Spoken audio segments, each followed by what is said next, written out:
Hello and welcome to the CMR audio project. The CMR is the Institute for Coastal and Marine Research at the Nelson Mandela University in Port Elizabeth, South Africa. I'm David, or Dave if you prefer, and today's guest is Mrs. Zanele Hartmann, who is on the verge of becoming Dr. Zanele Hartmann because she's about to hand in her PhD study that is linked to the CMR. Please note that all views and opinions expressed during the CMR audio project interviews are those of the participants alone and do not necessarily reflect any official policy or position of the Nelson Mandela University. If you have any questions or comments about this episode or any other episode, drop me an email, cmraudioproject@gmail.com.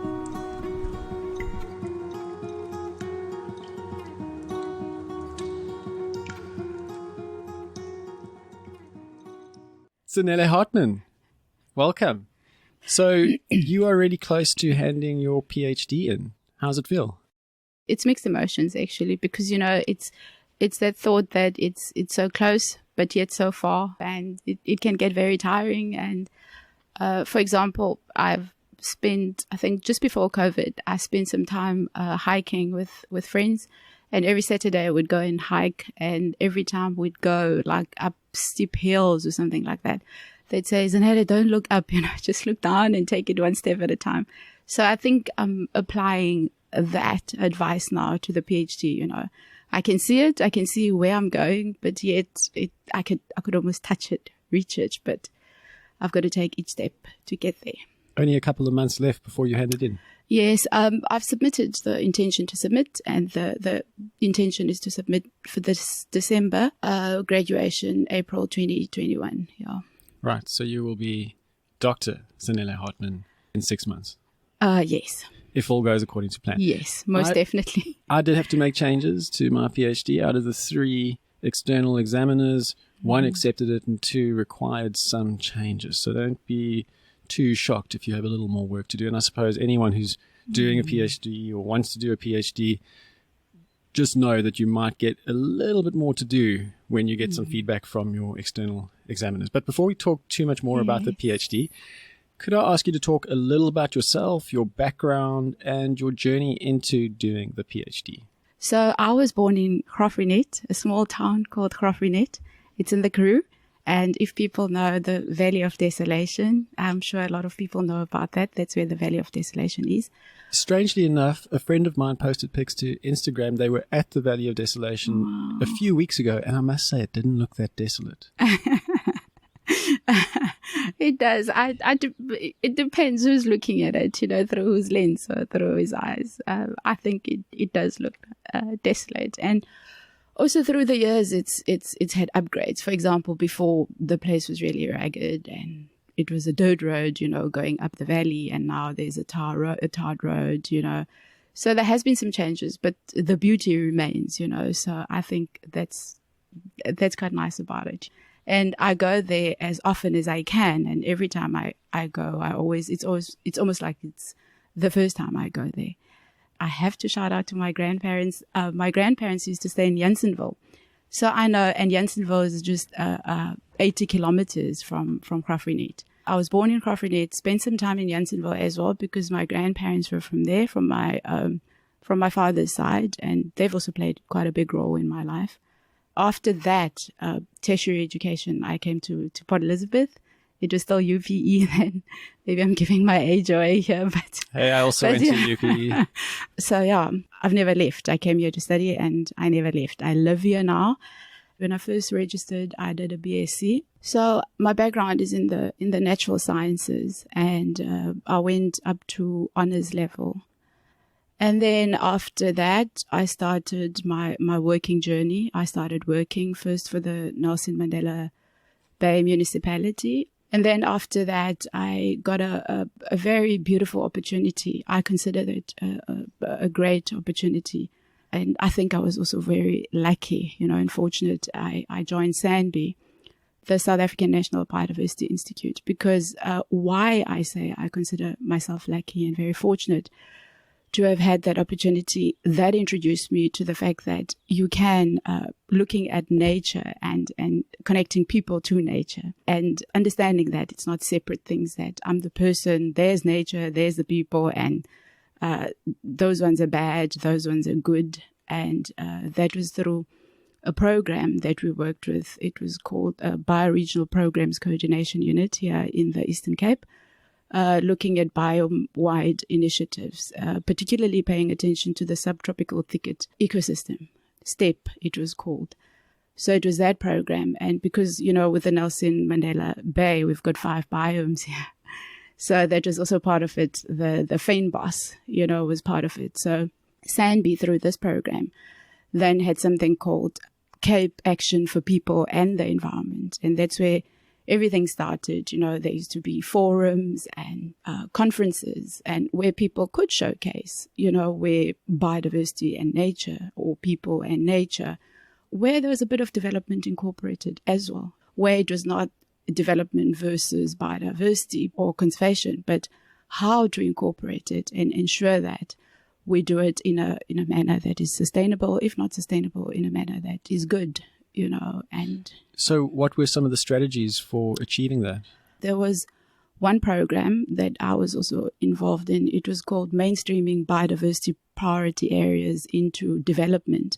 And what had happened there, particularly with STEP and the Nelson Mandela Metropolitan Open Space System, it's a spatial framework for conservation, where they have conservation biodiversity priority areas, like areas, for example, within the biome, and then they separated them. For example, if I had to use the robot as an example, where you have red, that's threatened, don't go.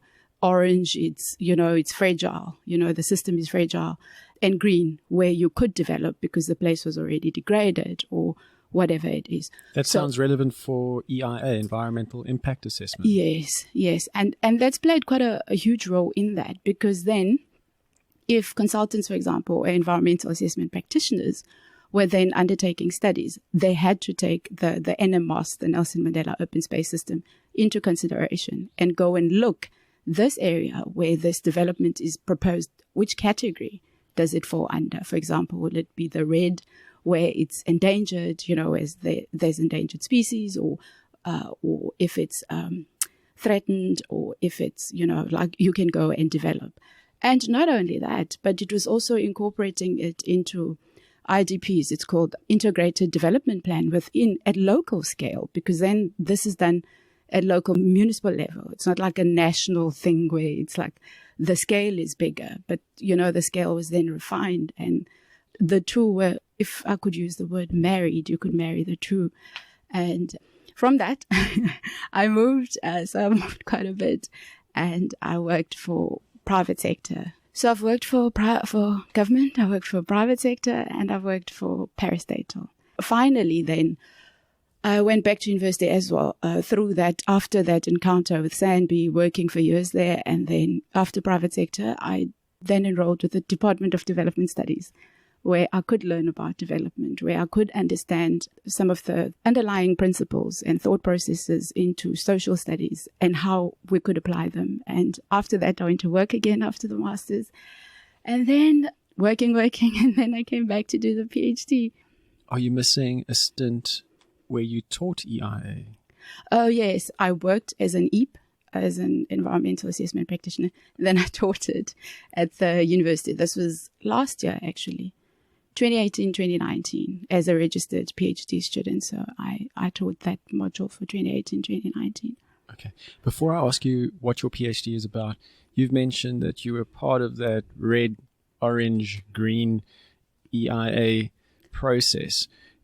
I'm under the impression that government is now trying to fast track development, right? They aren't doing EIAs as stringently as before. Is that right? Am I mistaken about that? But I believe that there is now a tendency to fast track development projects because of COVID. We need to get business back on track again. So, hey, don't worry too much about the EIA. Is that mistaken? To a certain extent. Okay, there are two elements to your question, or I could answer it in two ways, but I just wanted to take it a step back first and say, in that process that SANBI was doing of integrating biodiversity priority areas into development, it was not law, for example, except if it was a bioregion or like a bioregional plan, that is gazetted then. So, for example, if it was just a spatial plan, then it's only a guide, right? So with EIAs then, for example, now with the NMOS, they would have to go and look, is this area in a threatened area, or is it in a protected area, or have a look at the category, right? But that would then be, legislation would be the guiding principle for that. In any development, if you as Dave wanted to, for example, build a shopping mall, let's say, where, I don't know. We have so many in Port Elizabeth. Can we develop something else, please? Yeah. A petrol station. Or we whatever, have lots of those too. Or whatever development you were coming up with. Surely you would have to go to the NEMA, like the National Environmental Management Act. You'd have to go to the regulations. You'll have to check the listed activities. Does the development that you want to undertake trigger any listed activity, right? So there are thresholds within these listed activities. You have listed activity 1, 2, 3, then there are thresholds, and then that would work, for example. And then let's say then it does trigger listed activity, and then you're required to undertake an environmental impact assessment, and you're required to get an EAP to do the work and go through the whole 9 yards, do the entire EIA. But then there are also specialized projects. For example, even though the regulations are applicable, but I think I'm not so sure now about the regulations, what they've termed them, but because they need to be fast-tracked. Not that it doesn't follow the entire process, but, I think sort of get exempted, if that's the word. Yeah. But I wouldn't know. There's specific, they fall under a specific category. And depending what government's plans are, development plans, yeah. I hope we don't end up with a 5G tower right outside our area, because we're basically neighbors. Yeah. And it's not inconceivable that a 5G tower might land up really close to us one day soon, because I know government's pushing that, and they don't have to do EIAs for that, and other energy style developments that they're pushing that legislation through right now. So. And even, for example, with the wind farms, like if it's less than, for example, 1 hectare or something, but if you think about it, like the amount, the wind farm's not going to put itself there. Trucks have got to drive through, there'd still be the roads, the infrastructure. There'll still be distraction that happens. It's not the matter of just having, we're just going to take it and put it, people. There's movement, there's vegetation that's being taken out, there's trucks. So it's not that simple. I hope they don't do the 5G tower or something, because some people are, I've heard actually someone who's allergic to Wi-Fi, and whenever they were in the Wi-Fi area, that had to be, it's the first person I've met, and this is what they were sharing. They can't go to malls, they can't go anywhere, because, or if they come to a house, if they had to come here to you now, you'd have to switch off your Wi-Fi to accommodate them. I'm allergic to children's birthday parties. Just so that everyone knows. But I think the right word there is sensitive. Is that right? I feel like I'm sensitive to electromagnetic frequencies. Maybe it's psychosomatic. I suppose you're online more when you're around a connection. So there is that sense of more happening, and there's that background level of stress. Some of the research I'm doing now for an article is looking at how digital communications have this default effect of increasing biological stress responses. Just by staring at that screen, there's chemicals released that aren't really good for you. This isn't necessarily the case, of course. It's a big gray area, but there's strong evidence to suggest that beyond a certain point, wherever that point is, watch out for your use of devices. But we're getting into something else, some other territory. I do believe though, anything, like too much of something is not good for you. Yeah, moderation, fair enough. Moderation. Difficult to moderate when you've got all this incentive to be online, which is happening right now. That's what my article is about. We're told to moderate and be careful, and we even try. We don't have to be told. We know what's good and bad for us. But when you're in an environment that by default is forcing you to be online more, you are consuming more online data, more stress response is created, whether or not you know it. That is happening in the background. So you put 2 and 2 together. But I'm going to stop there and rather ask you to talk. The technology gurus. Yeah, I'm a bit of a technophobe, but again, let's try and focus on your PhD. So you're really near handing in. You're quite far into the process, obviously. So what's your PhD about, and what have you found? My study area is the Swartkops estuary. right? That is, on your way to Grahamstown. There's Blue Water Bay and Amsterdam Hook, and then that's the Swartkrop, the estuary itself. So I'm registered with the Department of Development Studies, and my supervisors are Dr. Benedette Snow and Professor Christopher Fabricius, right? So I'm registered with the Department of Development Studies, and Bernie, as you would know, is with the CMR. Director. And then, director. And then Christo is in Georgia, the Sustainability Research Unit. So what I'm doing is a multidisciplinary study. And remember, I told you that I had initially my background is in natural sciences. And funny enough, I had to think about this before this talk. When I did my third year botany project, it was on estuaries, and I worked with Dr. Pumelele Gama. He's still in the botany department. And, you work with zooplankton, grazing on phytoplankton, or the other way around. And I thought, this is not what I want, And then I did my honors, and it was information based on estuaries. And funny enough, and now it's with my PhD. So somehow, you think you're running away from something, but it turns out that I'm still doing the same thing, but in a different manner. It could be that the content is still the same, but the packaging is changed. Zebras and stripes, eh? Yeah. So the Swartkrop estuary is then my study area.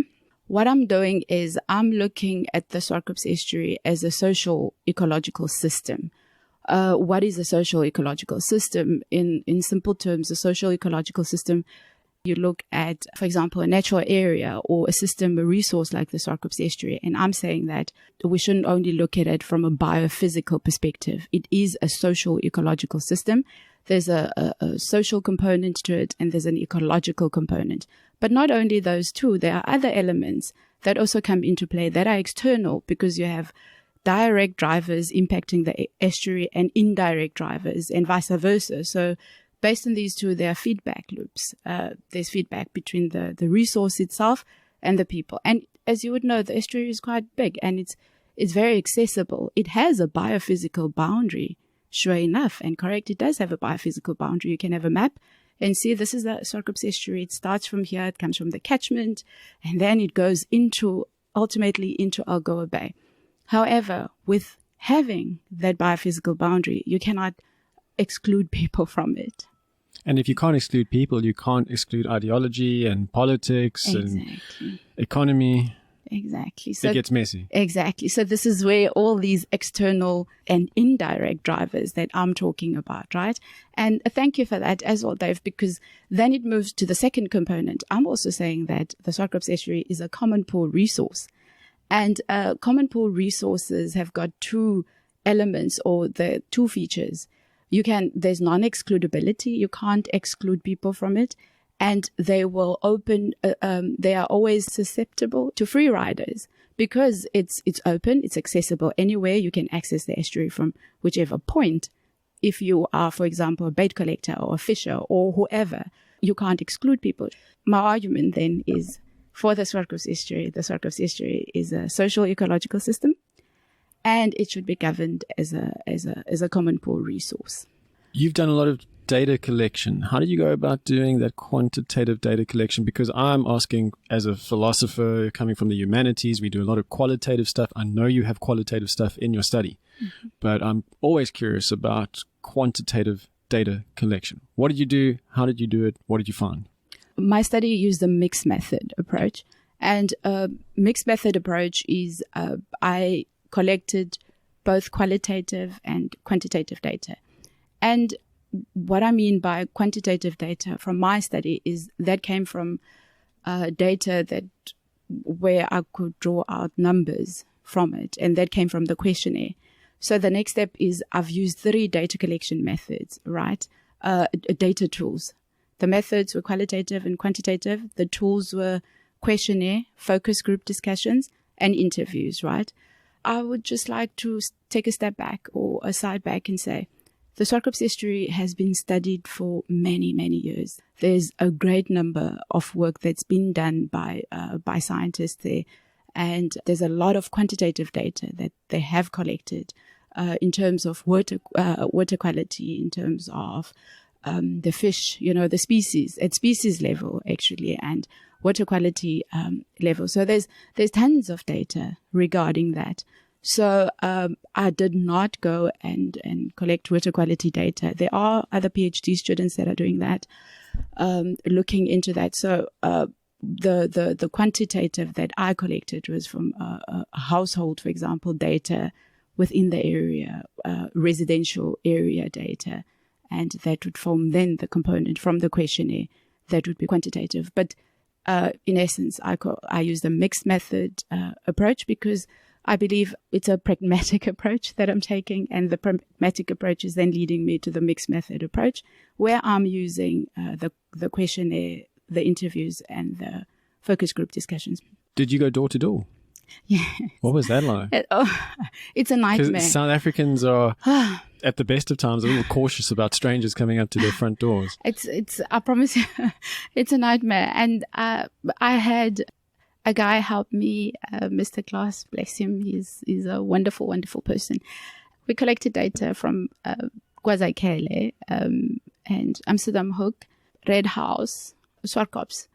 And it was very difficult because people think, there's crime, number one. And here, and number two, I think it's also your space, so you don't want to let people in and they're going to be sitting with you. But I can understand that and I can respect that. And people don't have to, it's a voluntary process. If you do want to help, they could, and that was explained to them. But what I did then was also, I did a bit of due diligence, to go to the police station there. And I also told the neighborhood watch to say, listen, this is my name and I'm doing this research, and I sent university details, ethics clearance and all that. And we had to send pictures from our student cards, and it was hard, and some people turned us away and they just didn't want to, which is okay. It's, if you don't want to, you don't want to, and they're not forced, that was explained to them. So you're framing the Swartkops estuary as a SES, a social ecological system. Mm-hmm. You went and spoke to people firsthand. Mm-hmm. I imagine you're foregrounding the social aspect, and I'm curious, what were people's perceptions of the river? Some of them looked at the estuary, for example, like if you asked them about it, they looked at it as, oh, that place that stinks, literally, that place that stinks, that place that, they had various names for it. And some people understood it for the beauty that it has. Or when you're looking at it from face value or from the first look, when you don't know what the problems are, what the underlying problems are, like what you see and you just take it. Ooh, a pretty river.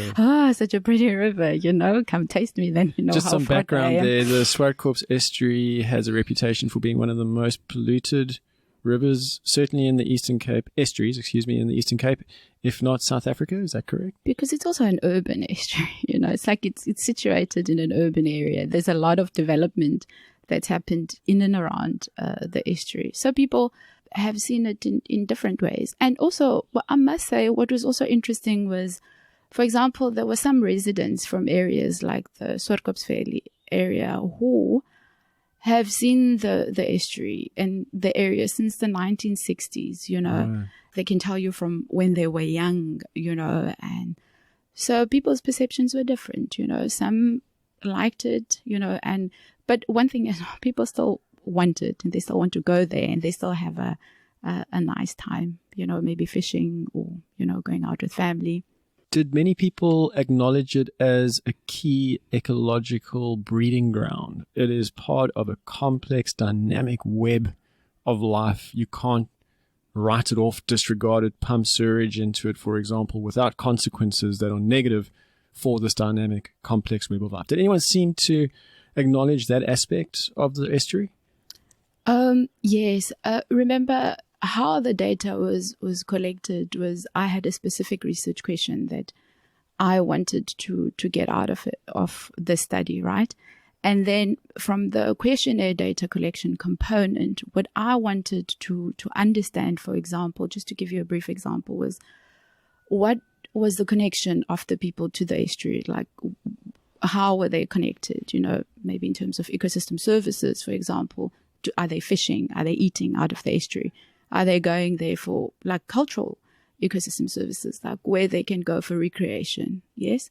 And then I also wanted to understand, there was also another theme where I wanted to understand their involvement, with the estuary. Like, are they involved in understanding the problems that are happening, or how involved were the residents or the participants that I surveyed, or like just people in general? Is it only government, or is it only researchers? You know what I mean? Is it the individuals?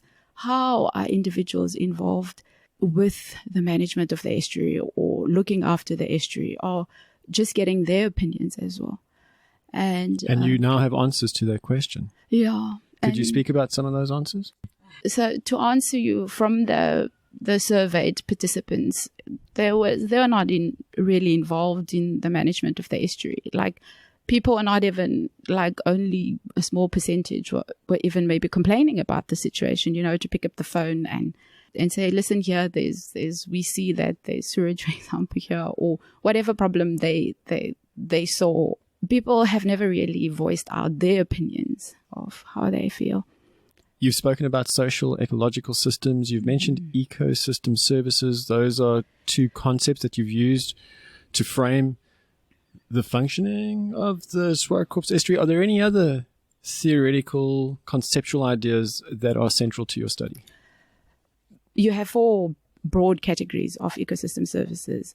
For example, the provisioning services, cultural services, and regulating services, etc. So by virtue that people are collecting bait, for example, or fishing at the estuary, that is food that would fall under the provisioning services. So the estuary is, to a certain extent, providing food. So the link was trying to make the link to human well-being as well, because that will be a well-being aspect of the individual. If you're going there, for example, and you just recreational fishing, somehow you're benefiting from the environment or from the estuary itself, right? So through these social ecological systems approaches, it allows me, because had I concentrated only on the ecological side, then you don't get that information. The theory that I've used has allowed me to ask these questions. It's allowed me to find out what connection the people have to the estuary, what interactions there are from a social perspective, what interactions there are from an economic perspective. We can talk about, for example, infrastructure, be it in the form of legislation, which is probably like soft infrastructure or hard infrastructure, be it the bridges that have been built that can constrict the estuary, etc. So this theory, social ecological systems approach, allows you to go bigger, and not only focus on one component, which is the resource itself. It's allowed me to focus on the resource itself, the resource users, and the direct and indirect drivers that are impacting the resource. Sure, through the study, I cannot get to everything or get to all of it, but it allowed me to start the conversation and to also have variables. I had these variables where I used, taking from these theories, where I could draw out this information and have it available, and analyze it. So I would like to take advantage of the background that you've described involving EIA, ecological areas of focus, your study now, which again has gone deeper conceptually and data collection wise into some different ecological issues.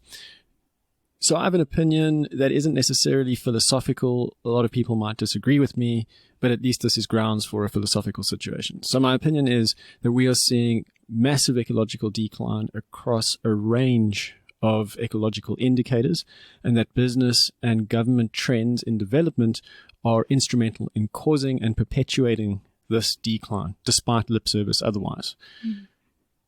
Do you have anything that you could refer to from your study or from anywhere, really, that could shed some light or perspective on my opinion here? From the study, maybe not, because I think because I didn't interview or talk to business, it would just be, I'm speculating that could be. But from my own personal perspective and from my own background and experience, sure, they have businesses have a big role, in damaging the planet, if we can say that. But I also think, if you look at business, for example, Dave, it's an individual that is sitting there. It's not the business itself. This is now me. Like, this is my opinion. It's an individual. And as human beings driven by greed, bigger, better, consume more, buy more, do more of this, do more of that, to the extent that when we separate from the self, then I don't see you, and then I'm not going to see my bigger community. So the decisions that I make sitting in a big company would also not be, if my heart's polluted, I will pollute everything else, So I do think that it doesn't only start with the businesses, it's the individuals, because those people that are in power, those people that are greedy, the people that are corrupt, they are individuals. So maybe we need to take it a step back and also start with the individual. But to also answer your question, sure, business, they do. Like, if we go back now to environmental impact assessments, like, what is it, where you can just bypass a certain project? We've done because the EIA, but we're putting up a massive shopping complex over this biologically sensitive area. But we've done the EIA and we've ticked the boxes. You're still decimating the environment. Exactly. There was something I've seen in the papers, actually. It was something where there wasn't an environmental impact assessment that was made. It was about an LNG power, something.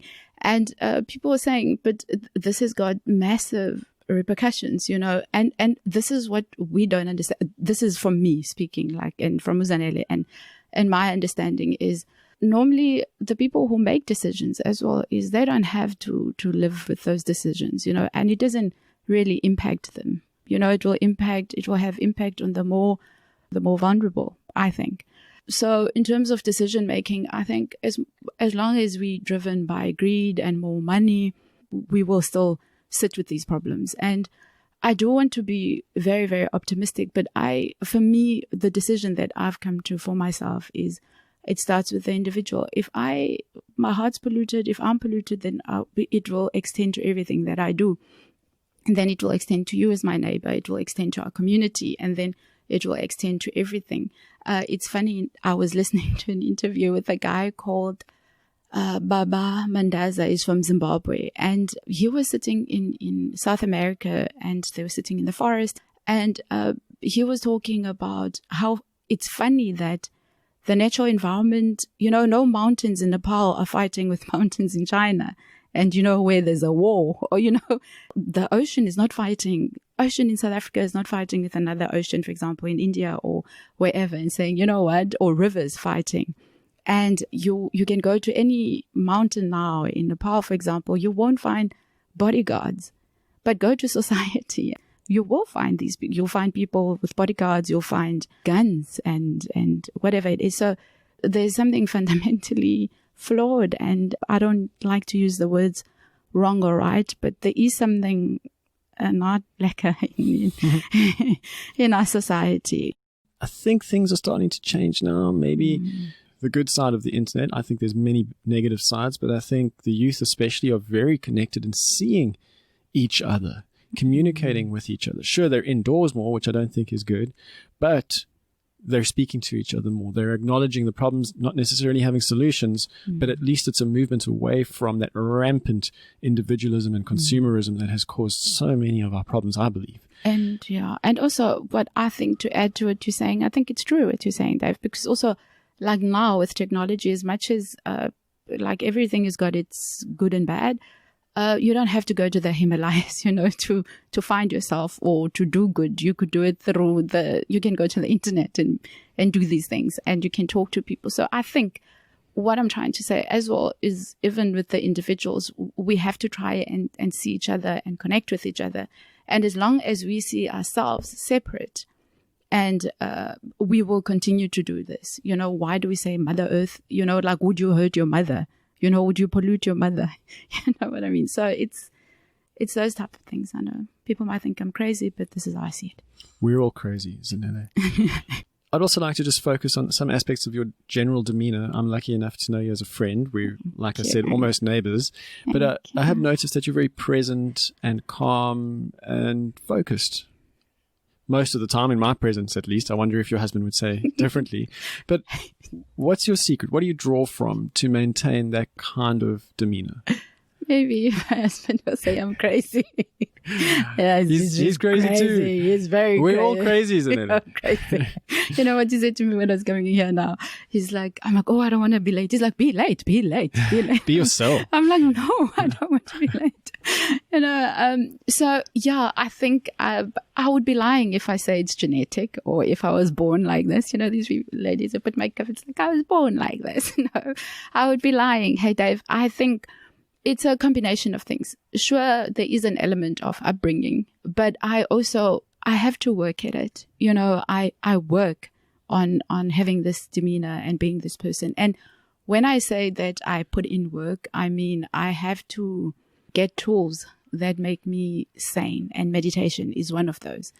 So when things are not going right, or if in my being, or if mentally there's something that's not going right, because of these tools that I have and that I'm cultivating, I can take out a tool. I can take out in my toolbox and say, today I need this tool, to work with this cray mind of mine, And, we work it. And then another day I might need another tool, and work at it, because I want to be the best version of myself. If I'm the best version of myself, then I can be a better version for Dave. I can be a better version for other neighbors, and then I can be a better version for the broader community and everyone else. It comes back to that thing that what I was saying, that if we start seeing the interconnectedness. So for me, it's most definitely meditation. I meditate on a daily basis. And if I can't, it's okay. And does it mean that I'm a Buddhist? No, like, Zen, like I've always Zen. No, I also get angry. I also cry. I also get frustrated. However, it means that I do have these tools. I can always go to the toolbox and take it out and try to not fix, but to manage what is happening at that specific point in time. So that helps me. And there's also other personal development. You know yourself better, and then I think, oh, I need Toastmasters, for example, so that I can speak more and, and not have this. So it's those. You've done Toastmasters? Yeah, I've done Toastmasters. It was beautiful. That was also a nice journey there, because I always felt like I was going to a psychologist, because then you have to speak in front of all these people, and you have to speak your intentions, like you have to be true to yourself, because they can see through you. Like if you're lying, they know. If you didn't prepare, they'll know to answer you. I have to work every single day. I work on it. And some people go to the gym and then they exercise. It's a lifetime wellness thing. It's a lifetime thing. It's part of my life. It's a lifestyle. Let me put it like that. Otherwise I would be crazy. I'm very crazy. I'm crazy. We all are crazy, Zanele. You know that. Yeah. So, a couple more questions. We've probably already over time, but do you have any advice for anyone looking towards a PhD? It's not a Nobel Prize. That's what I've been told as well. And, just have fun with it. And we don't have to be experts to say things. Sometimes we're the bridge or we're the connector. We direct people to the experts. And it's also to start the conversation, because whatever you have to say, it's important. And if you do start that PhD, you're not going to win a Nobel. And it's, you must also know that it's a commitment. You will want to quit. People will die along the process. People will be born. Things will happen. COVID will happen. Oh, I wonder what's going to happen to qualitative data collection methods now. You can't go and interview. All online, my friend, which is a nightmare situation for me. Yeah, I think just have fun with it, and enjoy it. Great, thank you. And what's next for you, considering that you're so close to handing in?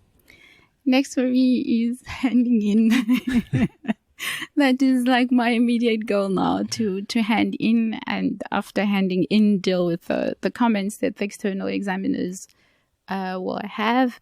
And after that, Dave, I would like to be of service in whichever way I do it. Something that would ensure that I am of service. I would like to know that you're out there being of service. Yeah. Firstly, myself, and then I can extend the service to others. That is my goal, and that is my intention. And I'm working on this intention on a daily basis, and I know it will happen. But first, submit that PhD. Get it in. Final question. Do you have any recommendations on books, films, documentaries, podcasts, or anything that you might think could be of interest to any listeners? And it doesn't just have to be about ocean sciences or academia. Go check out Yoga with Adrian. You even managed to get your husband doing yoga with Adrian during lockdown. Yeah, he was she must be good. He was like downward facing dog. He's like, but listen to this. This is the funniest thing. He told his colleague, he's like, my wife told me about this yoga with Adrian thing, but your wife might not like it, because this lady is really sexy. She's good looking. So don't do it alone. Just do it with her. Zanele, thank you so much for your time. It's been a pleasure to talk to you. I wish you all the best with the final moments of your PhD. I'm sure it's going to be successful. Don't freak out if you get some changes to make. That happened to me. It happens to most people. And I really do wish you all the best with the end of it. Thank you. And Dave, thank you so much for having me. And thank you for your time. And thank you for being so kind. It's a pleasure. That's the end of the episode. Thanks for listening. Any questions or comments can go to cmraudioproject@gmail.com. All episodes of the CMR Audio Project can be downloaded at archive.org. Head over to archive.org and search for CMR Audio Project. You should be on your way. Many thanks to Kendall Beeden, who made the theme music for this audio project. His email address is kendallbeeden@gmail.com. Thanks again for listening. Until next time, as always, may the tides of life treat you kindly.